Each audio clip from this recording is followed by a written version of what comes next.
Right. Look. Welcome again to the Center for LGBTQ and Gender Studies in Religion here at Pacific School of Religion.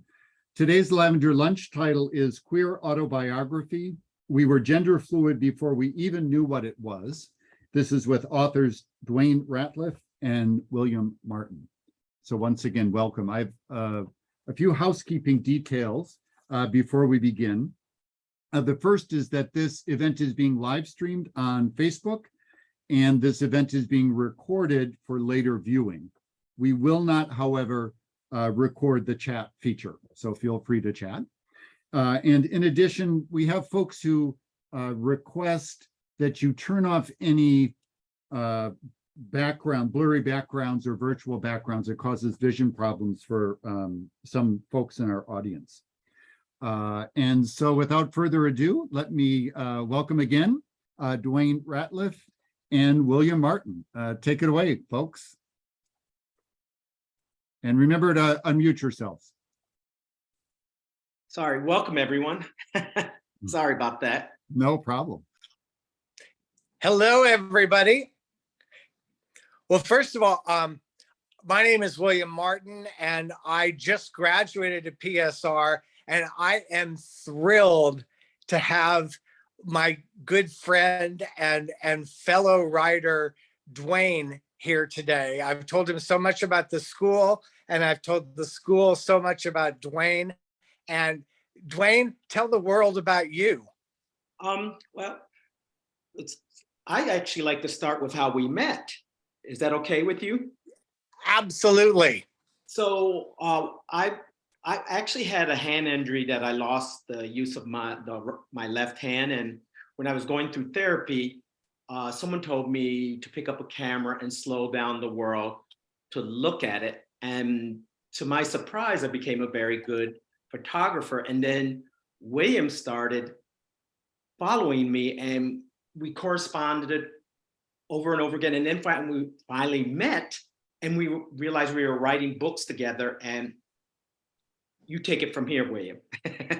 Okay, I love that lead in. Yeah, we both were members of a website that celebrates the history of San Francisco. And I was posting my writing, and Dwayne was posting his photographs. And I had just come out of 7 years of flat on my back, psych med, depression, and I really needed to learn how to see the world differently. The big picture view was killing me, and I discovered Dwayne's photographs, which are close-up detail of exquisite beauty that just kind of pour the glory of creation into you through those details.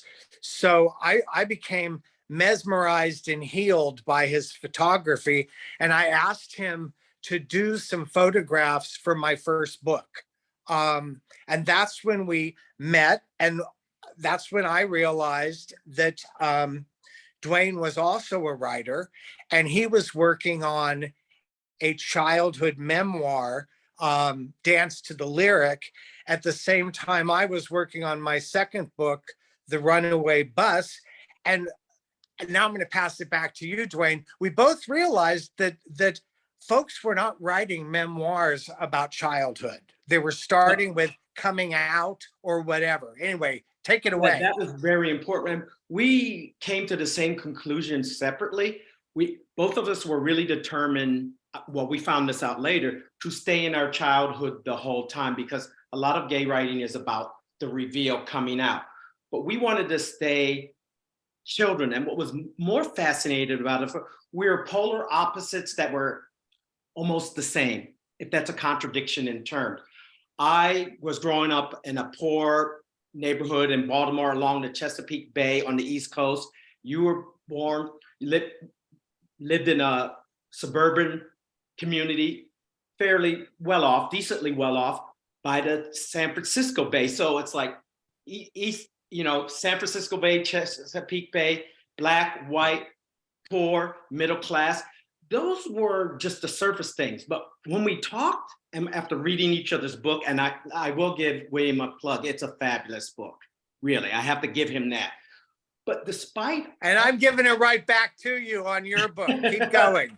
So the thing that was interesting about it, despite all those superficial differences, we were having kind of the same experience. Wouldn't you agree, William? Absolutely. We had fathers to contend with. We had grandmothers that I can't even find words for.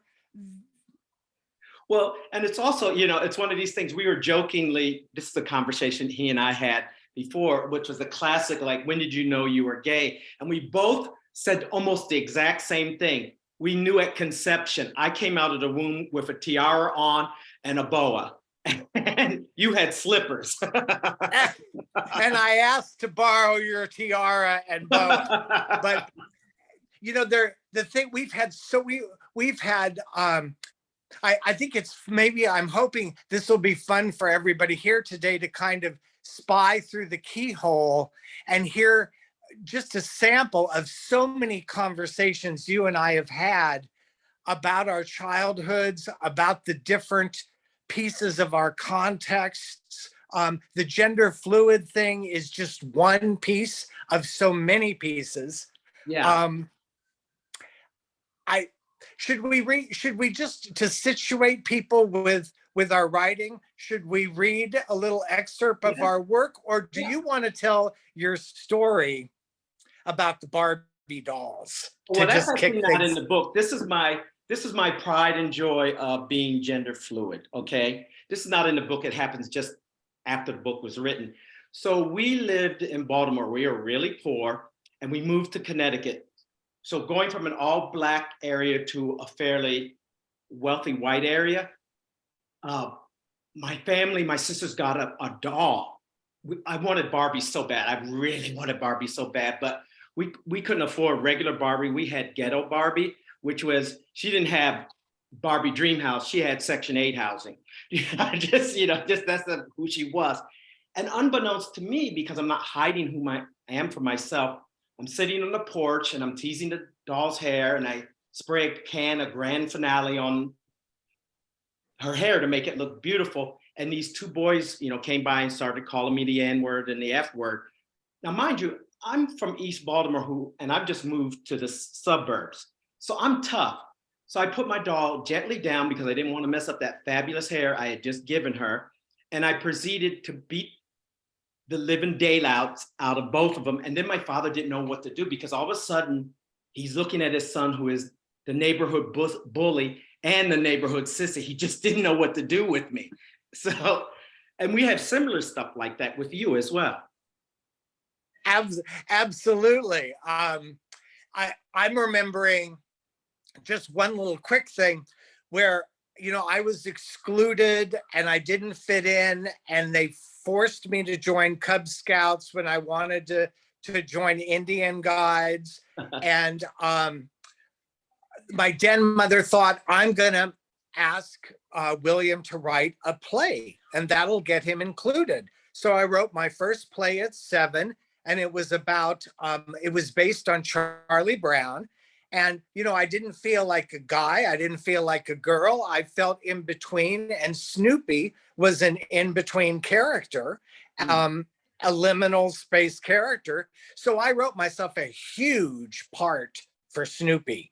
And then my den mother said, well, you wrote the play. You can't also play the lead. You can't play Snoopy. So I went off and pouted. And when I came back, there was only 2 parts left: Pigpen and Lucy. And I was raised to be hyper clean. There was no way I was going to be Pigpen. And Lucy had the second most lines in the play. So I didn't care what gender I was. I wanted the most lines possible. So I was Lucy in front of the Cub Scouts of America. And I have like 6 vignettes about that experience in my book. But the thing I want to say, just noticing what we've both done, is we've kind of verbally story told. Yeah. And I've tried in my writing, I don't know how you feel about this, I've tried to get back to verbal storytelling. Ever since I heard Toni Morrison in a documentary say that in order to find her own voice, she had to flick the little white man off the shoulder. I found I had so much training as a writer and so many different people that I needed to flick off my shoulder. And I just wanted to get back to how my great uncle would tell a story when I was a little kid, or how you just told your story right now. Well, that was one of the things that I was confused about, because once again, and this is a perfect time to touch on it, is I became verbal because I didn't learn to read or write until I was 11. The Black schools in Baltimore were horrible. And to be perfectly honest, it was crime ridden. And, I lived in a brutal household. So to be perfectly frank, it was more important to learn to read people than it was to learn to read or write. It was that it just was part of it. So for me, I did everything to hide the fact that I couldn't read or write. So I became a good storyteller. So my problem was I did everything in my life. I avoided jobs, anything I could to do not write, until one day my husband said to me, Dwayne, you didn't have a normal life. I said, well, I thought it was normal. He says, no, growing up between a penitentiary, Maryland State Penitentiary and a junkyard is not normal. It's just, you need to tell your story. So verbally, I was always cool with. Written, I was surprised that it was well received, because it was something I was always afraid of.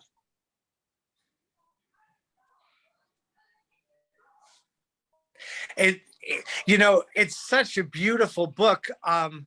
Falling in love with your photography got me interested in seeing through your eyes. And you're a very visual writer. And so reading your story, I think the reader always has a choice of how close you get to the writer. But I just wanted to be standing right next to that little boy in your story and seeing the world through his eyes, and your writing allowed me to do that. Maybe you should read a little bit. Okay. Oops, let me power on my, okay, hold on. This kind of ties into like being the outsider. It's August 9th, 1968. I sat on a slow moving train in a black tunnel, completely in the dark about my future. I lived in a nation that considered my every breath a vice, yet I would choose to breathe deeply. I would not hold my breath for anyone. Men were expected to keep their softer emotions malnourished to artificially boost other strengths. I would choose other ways to be strong. I was tasked with fighting for a seat at the table with all its bounties. But once I won that seat, I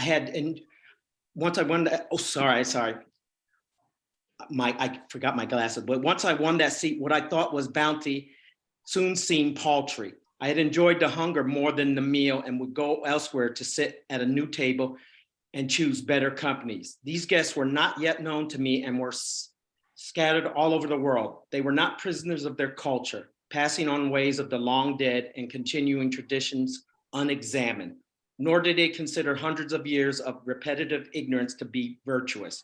For them, because we have always done it that way, was not sufficient justification to continue old ways in an ever-changing world. Thank you. Shall I read a little bit? Yes. Okay.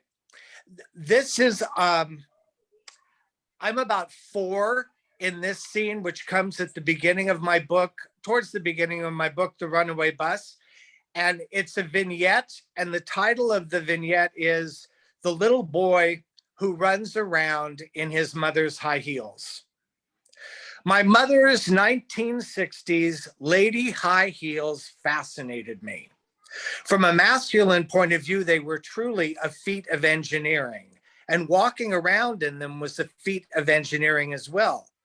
You might have a hard time believing that a masculine passion for engineering marvels caused me to want to run around in my mother's high heels when I was 4 years old, but looking back, I think it did. Besides, They were fun. I can't quite say that about what followed. Those high heels spiked as the first sign of what became whispered about in my family as the trouble, which deepened when I discovered strands of pearls and dangle earrings and bracelets, oh, and perfume. Add perfume to the list. I adored all of those things. They enlivened me. Embellishments that turned moment to moment living into a celebration and a pageant. Theater, performance. Add a spritz of perfume, those 1960s Guerlain rose-infused scents, and I was off to the races with a mania of exuberance and love of life and a sheer expansiveness clattering through my grandmother's house at 1400 Mountain Boulevard on those high heels, beads and bracelets a-dangling. And I won't go on, but I'll just say that this vignette ends really commending my family for at least verbally trying to deal with this. But I also talk about how their pedagogy, the way they were encultured, their bodies were programmed to have disgust at seeing my gender fluidity. And even though they struggled not to have that pour into their words, it came through their eyes, their tone of voice, their body energy. And I had to, well, I breathed all of that in, and it lives inside me to this day. I'm thinking about, in your book, Dwayne, you have a scene where you were heavy in the throes of childbirth, Oh, and your Lord. mother walked in. Oh my God. That is kind of a funny scene because we had this medical book and we read it, and we didn't read it. We looked at pictures because we couldn't read. So all of a sudden we saw what it was like to give birth. And of course, me being the drama queen, I wanted it. I wanted the part of giving birth. So I gave the parts of the nurse and doctor to my sister. So I wrapped a chenille bathrobe, my blanket around me, and put a towel and a wig and a pillow under me. And I came out of the room and go to my sister's. It's time. They took 2 kitchen chairs, set it up in front of a couch that actually had plastic on it. So, which was good for giving birth if you really think about it, if you're going to give plastic. So I have my legs up. I'm wearing my mother's mules, and my sister is at the top of my head, sponging my head, going, "Push, Mrs. Ratleff, push." And my sister is in between my legs going, "Push, Mrs. Ratleff, push." And all of a sudden, then the baby comes out, and I pull 2 candy cigarettes out of my cleavage and handed them cigarettes because of the good job that they did. It was just a classic 1960 birth. But at that point, I looked up at my mother, and she had saw the whole thing. And years later, when I finally told her I came out, she said, "Dwayne, I knew you were gay the minute you gave birth to my first child that many years ago, so I knew." So there's many ways to be gender fluid. Well, Dwayne, what was that expression you used the other day when we were talking about all the different packagings with language, and you mentioned something about androgyny. What did you say? Well, androgyny, I know it's not quite the same, but when we were growing up, it's like I want to introduce the young kids today to gender fluid's grandfather or grandmother androgyny, because that's what it was back in the day. I so commend the kids today for coming up with new words and new ways of doing it. But we were around before. What it is not new. They had 2 spirits, androgyny. I think the kids are just better at defining what it was, but I was too busy being it to define it. So I really kind of commend them.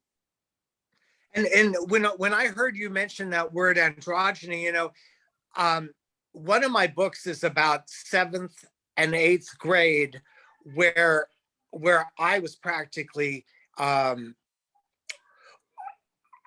was outcasted. I had violence against me for my gender, for being gay. But then this is the weird thing about time and life. Just 2 years later, in high school, Elton John was out with the glam rock. David Bowie was out with his gender fluidity. One of the most popular movies for teenagers in the 1970s was the Rocky Horror Show. And it was in my high school in Orinda, California. That it may have been different in other places, but these people who wanted me dead 2 years before suddenly thought I was exotic and trendy, and it was all because androgyny was in the 70s. Yeah, I mean, it was funny because I lived in a smaller town. You lived in the Bay Area. It wasn't really that way in New England. I mean, I grew up in a New England town and I love New England, but I remember I was walking in the hall and this girl had said to me, "Oh my God, why do Black people wear such bright colors?" And I said, "Well, because we can." And I said, "I'm not from Connecticut." I said, "You guys you're only wear beige, gray, and blue." I said, "Those are God's practice colors. Why don't you go on to the finished product? I mean, really, come on." I don't wear God's practice colors, And then in 1977 in Connecticut, I went to school in full drag.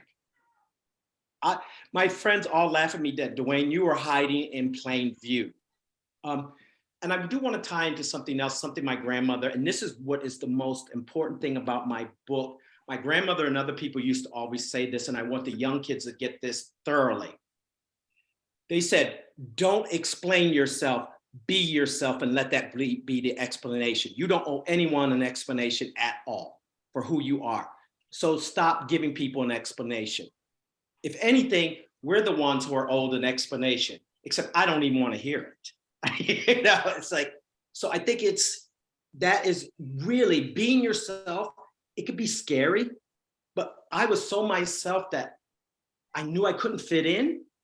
By not fitting in, I did. If that sounds weird. I think I was the same way. I was always going to be me. But maybe a mistake I made was I was willing to have a superficial layer of performing the shame people felt I should have being me, and being apologetic for being me. But that was just a surface layer. The deep layer was there was no way in hell I was ever going to be anything else. Yeah, and I think knowing who you are, and that's why I like the terminology of the kids today. That's the first step, is like, this is who I am. I own this. It's like, I don't care. It's what's that? There's an old expression. It's like mind over matter. I don't mind and you don't matter. And I'm talking about, it's like, I'm not looking at what you're doing. I'm really not interested. I really think we need to be in a broader world, but if I'm not welcome at your table, I will sit another table with better food and more fabulous clothing. I don't need your acceptance. I just need to be left alone so I could be fabulous in my own little corner, in my own little room. Isn't that a Rodgers Hammerstein Cinderella? I thought it is. And I even have that song in my book. Oh my God. I do. And I'm remembering you being fabulous with purses. I think there's a vignette in your book about hitting somebody with a purse, and then you've also got a great story about the how a purse saved your life that you told me on the phone the other day. Yeah, but I can't tell that because it's too close to the ending and giving it away, the book. So But, oh no, that one, I know what you're talking about. Oh, I am so sorry, I forgot about that. This is not in the book, actually. So This is good. tapping into the Barbie story where I'm a ghetto Black kid beating up these kids to protect the gay kid. You know, that was me, the ghetto. Fast forward probably 20 years later, I live in San Francisco, it's Hayes Valley. It's a lot of crime and prostitute. And I think Shanti was raising money for HIV. And a friend, she was giving me a beaded purse to sell at Shanti, you know, to raise money. And she was supposed to meet me in my house, and I was walking on the freeway, and she drives by and said, "Oh, Dwayne, here." She's going to my house, but she saw me under the freeway, and she gave me the purse. And then she drove off, and I continued to walk. And I said, "Oh my God, she's so forgetful. And let me see if she's left her money in her or a wallet in it." So I have a hoodie, and all of a sudden I'm rooting around in this beaded Art Deco purse, and I look up, and two cops are walking towards me. Here I'm a young African-American male with a hoodie, with a beautiful purse. I'm like, oh my God, what am I going to do? I put that purse over my shoulders and flounced up the street like it was mine, and went from thug to queen in 2 seconds, and they left me alone. And that's an example of the gay person protecting the Black person. So those two things are really important for me, because I guess it's called code switching these days, but it was just called survival mode for me then. You know, they weren't going to arrest a Black man walking up the street with a purse over his shoulder, but they would have shot one who was carrying a purse. So you just have to think on your feet. And, you know, as you're talking about these different sides of you and different people inside you, I'm remembering what you told me your pronouns are the other day. Oh, yeah. I mean, because I feel that all my ancestors, all the events around me, the things I've seen, I feel like it's just more than me in here. And I always say, and we talk about gender fluid, but I'm talking about human fluid. I feel like my pronoun should be we, y'all, and they, because I'm more than just me. I'm just, all of us are, not just me. I mean, I leave it for gender, but I think as time goes on, if we look at it from a spiritual point of view, that's who we all are. And Bob Dylan has a song, "I Contain Multitudes." Yes. I just heard that for the first time. Well, what was that one that you quoted of the Queen of Hearts in? In Alice in Wonderland, the Red Queen says, "Sometimes I'm 100 different people before breakfast." Oh yeah, not all of them, but I'm definitely 100 people. Yeah. So I think that's what I really like about the younger generation. I think they're really expanding this even more than we ever did. And hopefully the people after them will expand it even further. But another part that I really want to bring about for my book is, and since you're a theological school, it's like how I'd like to thank, you know, many of the attendees here, because one of the points of my book was I was never going to let some of the harsh things I've heard from the pulpit and other things drive me from God. You don't own God. I don't care. You could call me whatever names you want. Like someone asked me, you know, as in the African-American community, the homophobia in the church, they said, how do you deal with it? I always tell them, the people criticizing me, thou art the child, not the father. You have no control over my destiny or yours. So why should I listen to you? And I'm not saying it from an anger point of view, but so many people talk about God as if it's a ventriloquist act, and they have him sitting on their lap and making him say the things that he wants them to say. And I think that's why I commend a lot of the people today who are not doing that. It's about love and not being driven away by the cruel people. I cannot stress that enough. Because so many people are driven away because of the harsh things said to them. You know what, Dwayne, you just helped me put two pieces together here. I write in the Runaway Bus, like I was over at my grandmother's house, and for some reason she had a copy of Everything You've Always Wanted to Know About Sex but Were Afraid to Ask. And when she went to bed, I opened that book up. I went to the H's to look up homosexuality. And in this clinical book, it basically talked about how I was going to go to hell. And I was like, okay, I can't be any different than the feelings in my body, and I'm going to choose my body over going to hell. But I was a very religious child, and I never understood how I could have turned my back on God so easily until I just got back from Haiti, and what kicked off the Haitian Revolution, one of the things in 1791, 1792, is Cecile Fatiman and Dottie Bookman, I think those are both of the names.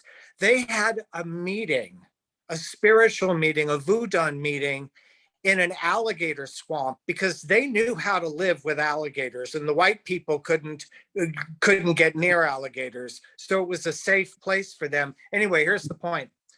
They kicked off the whole thing with the most amazing prayer that I had never heard of before, which is basically, the God of the white man is not our God. There is another God out there, and that God will save us, and that God will be behind us, and that God will embolden us.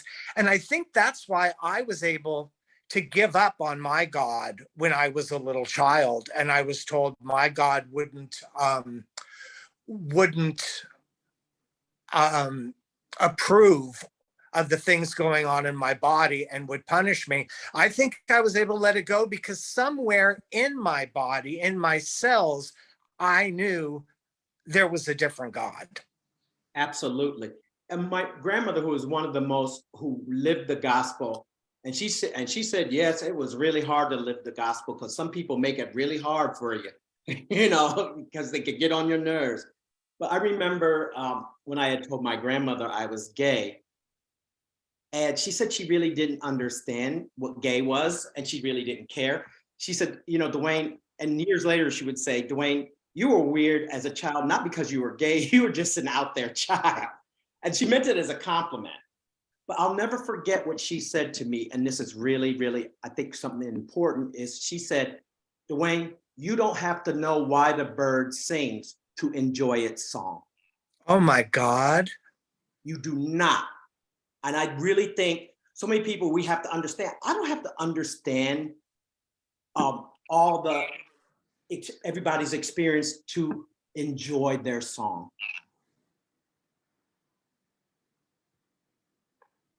I'm thinking about my grandmother right now. And when I finally told her I was gay, my parents had told me, it's going to kill your grandmother. Don't tell her. She was like 89 years old. We were having lunch, and she said to me, there has been something between us for years, and we used to be so close when you were little. What have I done wrong? And I said, nothing. I said, and we're still close. There's no problem. And then I burst into tears. I could not stop crying. I was like, oh, I was going to gloss over this, but apparently my body is not going to gloss over this. And I told her I was gay. And she just said to me, how dare you let that come between us? And she said, I said, well, how can you feel that way? My mother can't deal with it. And she said, and this is what I think is important. She said, I was part of a spiritual group, a small reading group in the 1940s. And one of the members there was gay, and he allowed us to get to know him. And he helped me understand. And I think, when we can have small conversations and when we can be an ambassador, we can like that guy. I mean, if I could meet this young man who opened my grandmother's heart in the 40s and made it possible, well, now I'm gonna get all emotional, made it possible for her to be able to love me. I have such a debt of gratitude. And you know, in small safe spaces, we can share our differences and maybe change someone and open their heart and give them capacity. Does that make any sense? Yes. Matter of fact, William, I will actually say you are that person from 1940 just now, because your book is doing that. Oh, You are that person. maybe we should have Q&A while I pull myself together. Sure, and folks, feel free to unmute yourselves, put a question in the chat. I'll keep a watch on it. I feel like we're being treated to among many things, a theology of storytelling, which I am just loving and identifying with so many different things. It's not about me, it's about the two of you. So anyone have a reflection or a question or comment for Dwayne and William, please unmute yourself, or I will keep my eyes on the chat box if you're more comfortable chatting rather than showing. Reverend Blake, oh, good. Yes. First, I want to say this has been absolutely fabulous. I mean, this is just great. And William, I didn't know so much about you. No. I mean, you're a great student in class, and I knew about your theater background, but not the fact that you're an author and of more than one book. And to be in your presence today has just been an enormous blessing. I am really inspired. And Dwayne, I just put in the chat, where are you located? Because I need more of you. This is really just, what's that? Palm Desert, near Palm Springs. Oh, okay. I am just absolutely thrilled. I decided I had to listen to this because I saw William's name on it. I said, well, let me see what William's been up to. And I feel so absolutely blessed, so inspired. I cannot even describe what my emotions are right now. Just those of tremendous, tremendous gratitude, and applauding myself for having enough sense to tune in today.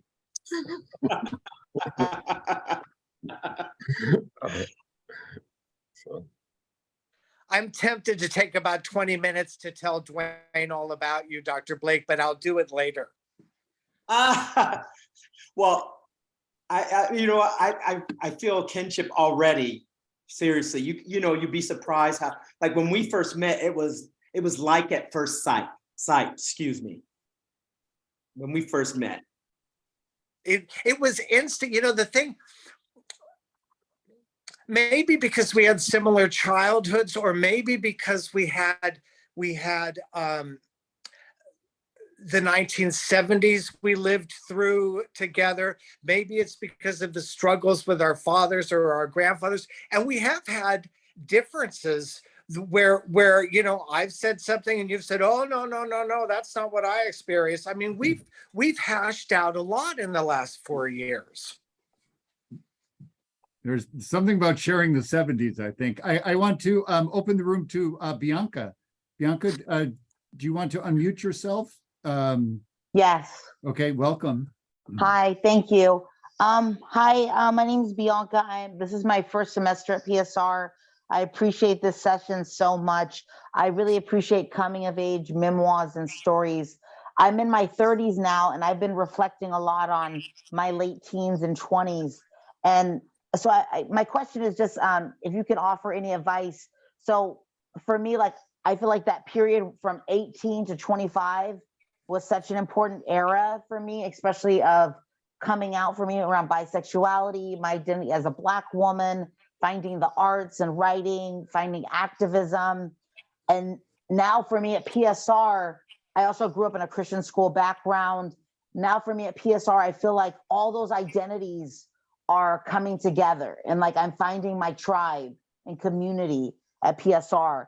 But it took a lot to get here. And so I don't know, just I want to write about that journey especially that like 18 to 25 and that kind of coming of age for me, and all of that discovery. I don't know, just like any advice, because I would like to tell my own narrative and story. I'll go first.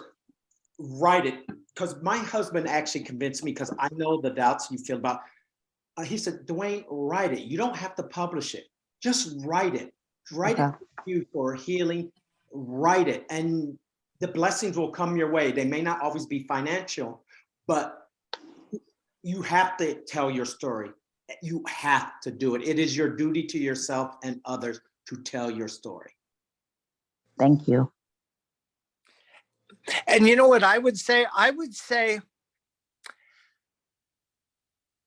imagine yourself in a cafe or in front of a fireplace, and imagine who you're talking to, and just start telling the story. If you have a firm vision in your imagination that there is a specific person or kind of person you are speaking to, everything will just flow. Okay. Bianca, Thank go you. ahead, Dundee, please. Yeah, if I could just, no, this has been great. William, always good to see you. Dwayne, we live not far from one another. I saw you were in the 1400 block of East Eager. I was at 1513 East Eager, and went to Madison Square Elementary School also. Yes, 1513 East. You have to give me your information. Where? What was Yeah, your, we have to, but listen, huh? What was your address? 1500? 1513 East Eager Street. It was the Pioneer Dining Room my grandparents owned. Oh, you know what? My grandmother, my step-grandmother lived at 1409 Eager, 3 blocks from North Eden. Did you go to Madison Square Elementary School? Yes. Oh, we Yeah. have to talk. Oh my God.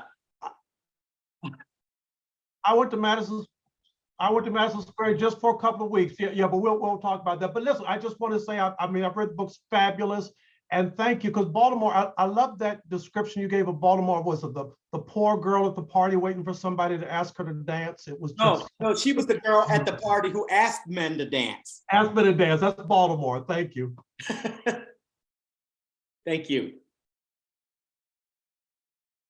Thank you, Dundee. Let's see, I have 2 questions, excuse me, in the chat. One is from Jeff. Was it difficult to summon the courage to write your autobiography? William, you want to take that? I think I'm in denial that I did it. Me too.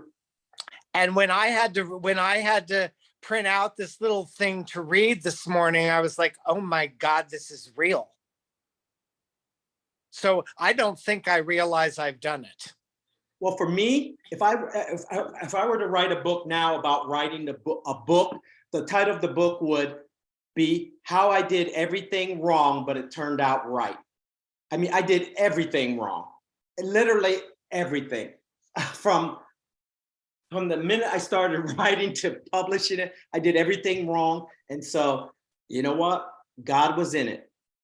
And God never writes with straight lines. That's what I think. And I got to throw one more thing in based on what you said, Dwayne. You know, I did want to write a novel or a book or a memoir so bad, and I could not find the story. And so I just wrote little bits here and there. And then there was this one part of my life where I felt I was young and frivolous and irresponsible and grandiose, everything everybody criticized me for being. And suddenly one day I wrote a teeny bit about that. And the next day, the Holy Spirit or somebody said, continue. And the next day they said, continue. And I'm like, you've got to be kidding. You want me to write a book about the period of my life I'm most embarrassed about? That's what I'm going to start with. And that was my Ivory Tower book. And, you know, I learned a huge lesson. There's a line of scripture that says the stone that gets cast off becomes the cornerstone of something. So just don't censor what you write about or make a judgment about what's valuable and what isn't. Yeah, tell your story. Thank you. And then a comment from Reverend Ms. Ann. Love we all day. Sounds so community and sounds so Missouri, especially y'all. And then a question from Lania. What does it mean to be queer? Are we born queer? Does someone make us queer, or do we choose to be queer? I was born, and I was born queer, but I chose to live queer, because you could have chose not to live that way. So I think two of those questions are, yes, I was born this way, but I chose, despite the difficulties. Something my grandmother always told me, and I think it's really true, sometimes the more obstacles there are on your path is more reason to go down the road. Wow. Dwayne, would you say your grandmother's name again? I remember reading it many times in the book, but I want to hear her name. Well, in the book, it's Addie, but I had to change the names to protect again. Her real name was Sylvia. But I also had another character who was my Aunt Porch, because she was nosy and watched everybody's business. She'd sit out on the porch. Oh, I remember her. Yeah, and her name was Aunt Porch. We go, oh, Lord. Oh, not seriously. Yeah. I mean, just like because your family characters were amazing. And it's funny because almost people like that don't exist anymore. They're amazing until they're all at the table at Thanksgiving and you have to deal with them all. No, but the question about when did you realize you were gay? I need to do so much more research about sexuality and gender. It is so complicated. What I will say is I'd like to learn more about the Two-Spirit traditions, because I was just different from the very first moment, and I don't even understand what that's about. And I also want to say that all the words that I have been taught for what I am have not really helped. They almost obscure a very deep sacred mystery. I remember my teenage years, I was in such a hurry to define myself because I thought that would make things safer, or it would give me courage to have a position to fight all the people who wanted me dead. But now that I'm almost at the end of my life, I feel like, I'm willing to let this be the mystery it has always been. Well, I'm loving this theology of storytelling, William and Dwayne. Bianca, please unmute yourself. Thank you. I just have one more quick question. On your journey of writing these books, were there any authors or artists that really inspired your journeys, or people that you looked at as kind of role models in a way?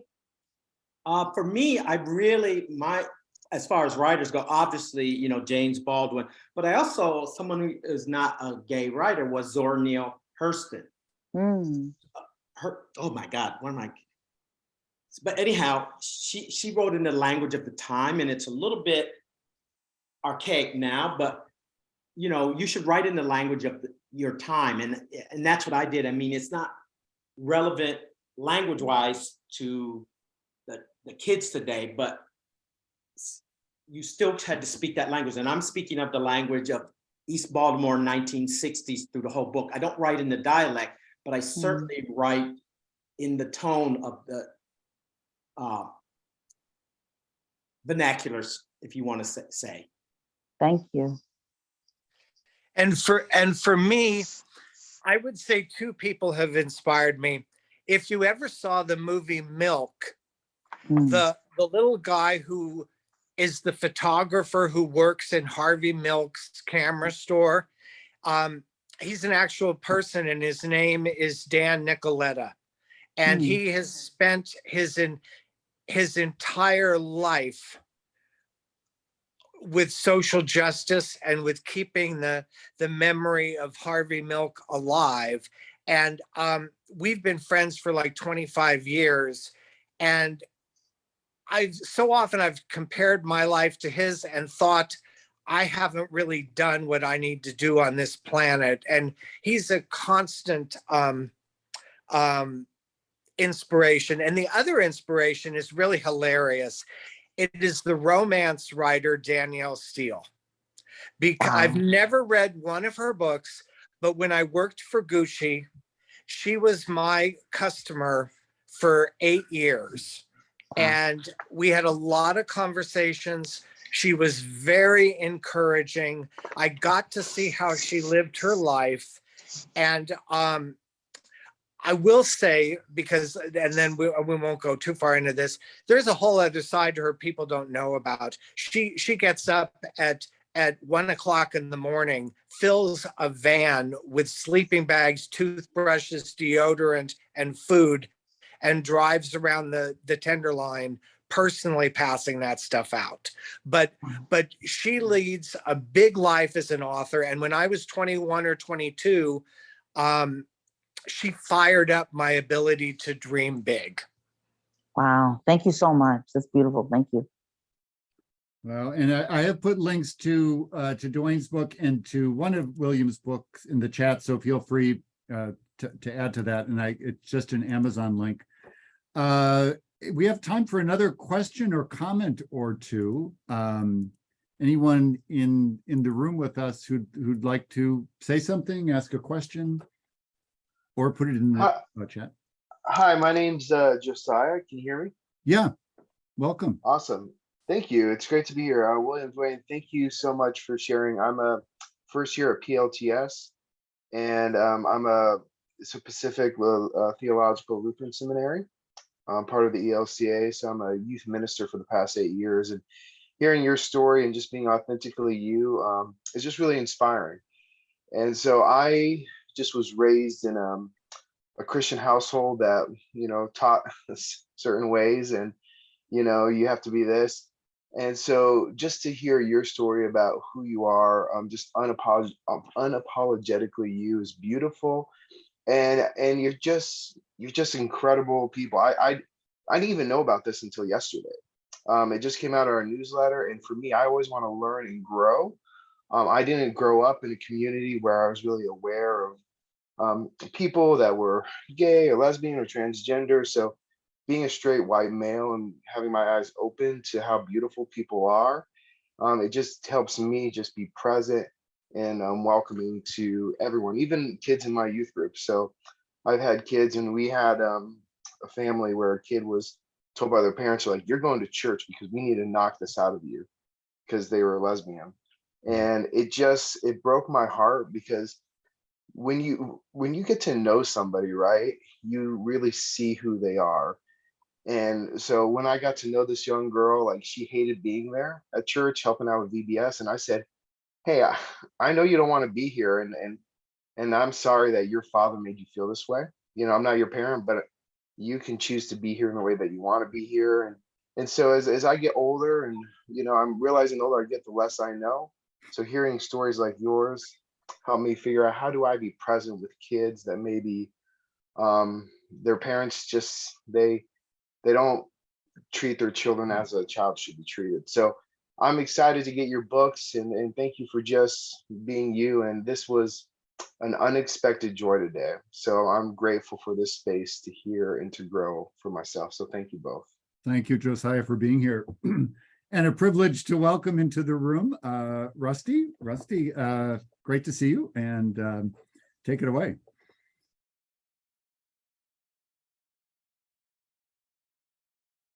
Can you hear me now? Yes. Hi, my name is Rusty Watson, and I'm here in Oakland, California. And I am a PSR student, believe it or not, at my old age.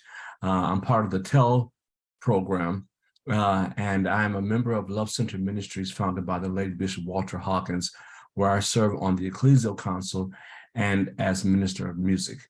I'm also the choir director for Bishop Yvette Flunder's church, City of Refuge, where Pastor Ann Jefferson is our head lead in the music ministry.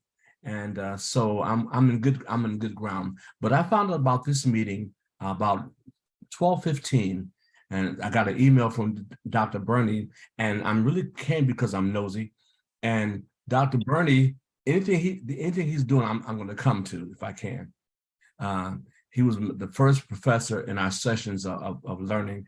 And I want to echo something that Josiah said, that I am pleasantly, I'm not pleasantly surprised. I'm just overjoyed at this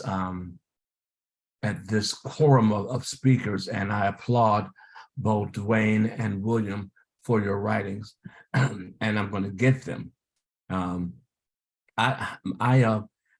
My story is kind of different. I'll be 65 next week, and so in thank you.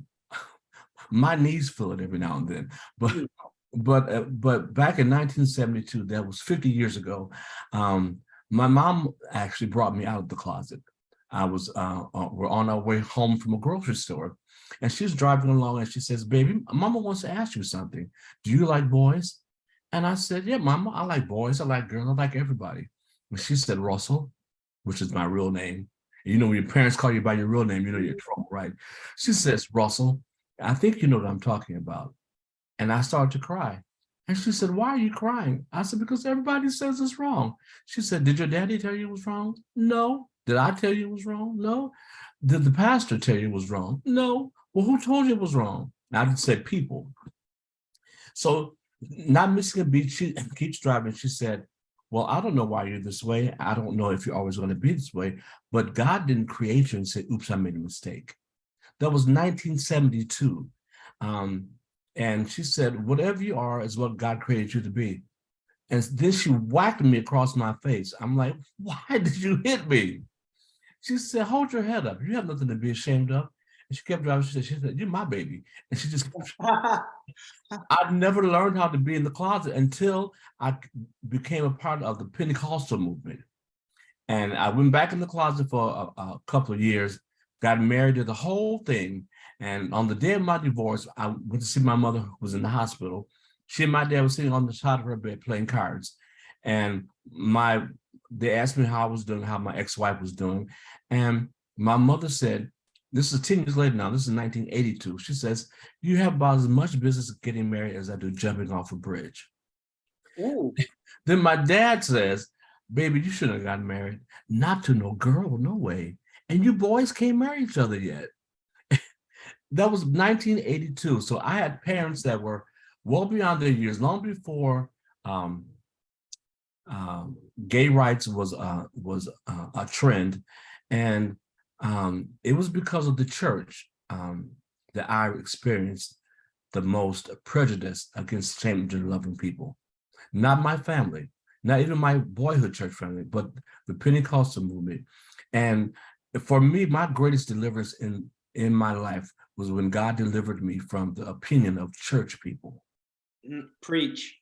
The opinion of church people, and I'm free today because of it. So sitting here in this quorum of these wonderful, loving people is just really a blast. And I'm so glad for the invitation and glad to be here. And I certainly applaud you, Dwayne, and you, William, on your work. And I am so happy from the bottom of my heart that you shared your story, because that's the greatest gift I have found since I started writing my own story, is that suddenly everybody comes to the table with their story and we start patchworking them all together into the quilt that Yes. they are. These stories all belong together.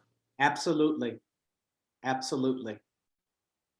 Wow, this is really filling my soul in so many ways. And we have time for one more question. So thank you, Reverend Rusty, for that comment, for that question. And Lenia, welcome again. And yes, go ahead, please. Yes, hi, my name is Lenia. My pronoun is she, her, ella. I'm Cuban, from Cuba, so I speak Spanish too.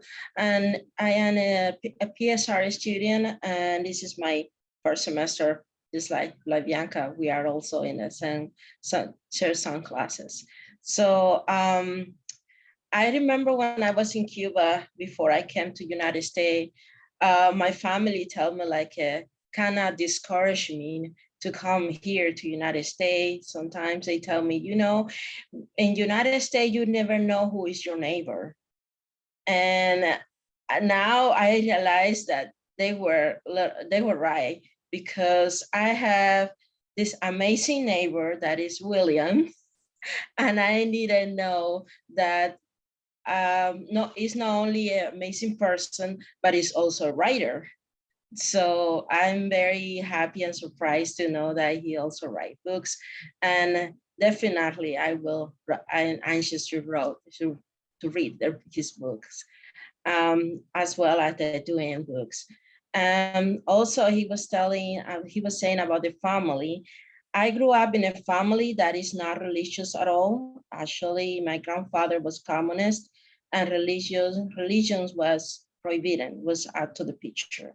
So I don't know how I come to believe in God. It's a long story, but I remember that I always feel like I was different from my cousins, different from my brother, my sister.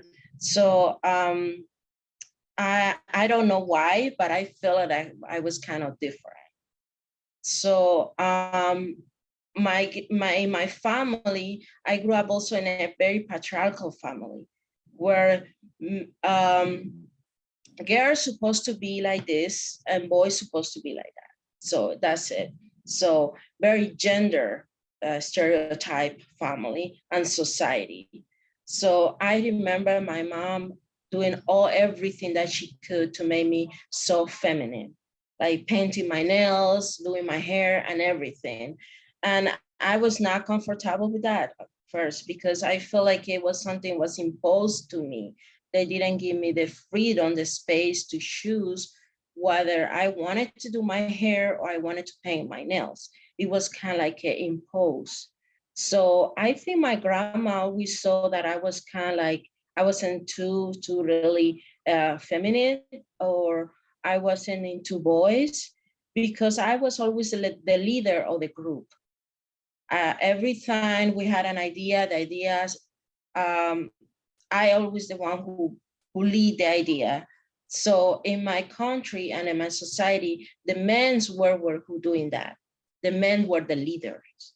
The men were who take the main character. So me wanted to be like that. Sometimes I feel like my grandma looked at me and she told me, this girl is quite different to all the rest of the group. So, and it's a funny story that I also want to share with you about my name. My mom, the real name that my mom found in the Russian magazine was Lesbia. That was the real name. And she liked that name because it was a soldier, Russian soldier, that she was condecorated with a purple hair. So she liked, but she changed Lesbia to Lenia because she was afraid that I would be lesbian. So I joked to my mom and said, you see, if you leave lesbian, and maybe I won't be a lesbian. I love it. So yes, so it's very encouraging to listening to you, because right now my mom she's not 100% affirmative with my sexual orientation. She's still thinking that maybe one day I will change. One day I will marry a man, I have kids. And that's the thing in my culture that is so important, to have kids. So important to have their own kids and marry with a guy. And it's very, very gender stereotype until now. I'm so surprised that they actually allowed in Cuba the gay marriage. They just allowed it, like, I would say 1 month ago. So I was very surprised, because the society is still very gender stereotype, very, very.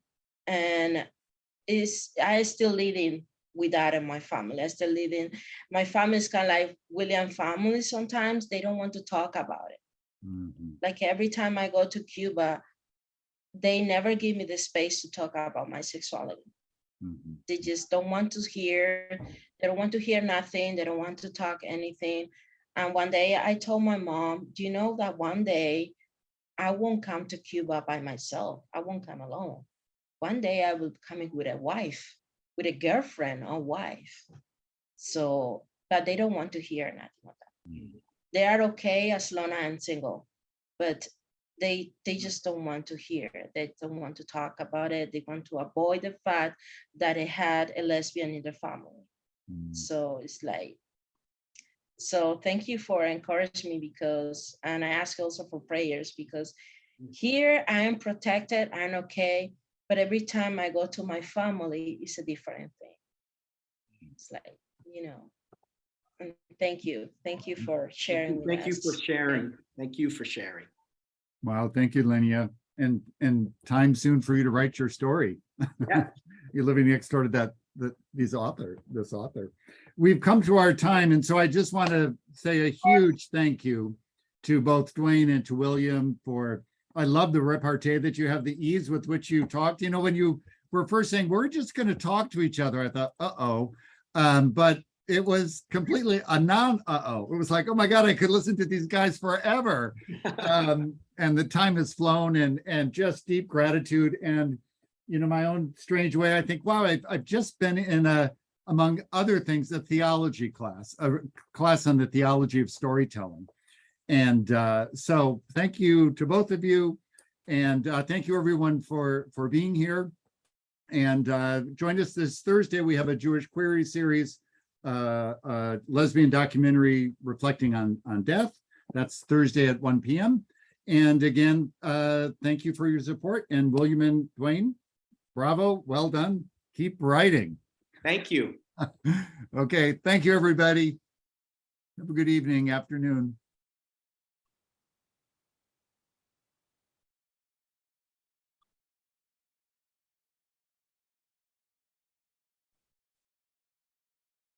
You still recording, Bernie? Oh, I will stop